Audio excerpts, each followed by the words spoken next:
मैं कौन हूँ? कीजिए पाकिस्तान के मुख्तलिफ परिंदों से मुलाकातें मेरे साथ। मैं हूँ आमना वासिक सफ़ीर। सुनो कहानी मेरी ज़ुबानी।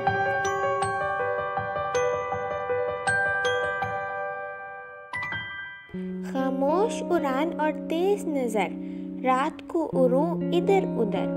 काम है मेरा अहम इधर, अपनी ही सोच से डरे लोग मगर।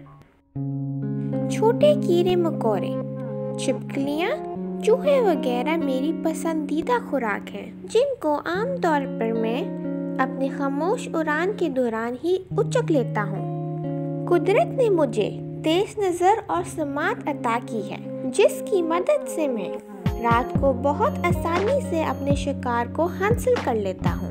ये मेरे लिए आसान है, इसीलिए मैं दिन को ज़्यादातर सोता हूँ और रात को जागता हूँ। बाकी परिंदों की तरह मेरी आंखें सर के दोनों तरफ नहीं होती, बल्कि इंसानों की तरह सामने होती हैं। इसीलिए मुझे एक आंख से भी अपने शिकार की दूरी का बखूबी अंदाज़ा हो जाता है।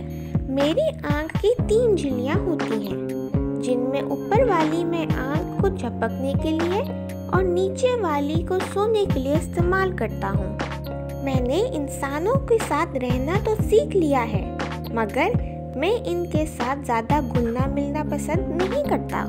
मेरा घर या तो दरख्तों की घों में होते हैं या अमारात की किसी तरेर वगैरह में। यहाँ मैं 3 से 5 अंडे देकर अपने बच्चे पालता हूँ। अपनी गर्दन पीछे तक घुमा सकने वाला छोटा सा शिकारी परिंदा। मैं कौन हूँ? पाकिस्तान भर में पाए जाने वाला मैं हूँ स्पॉटेड आउलेट।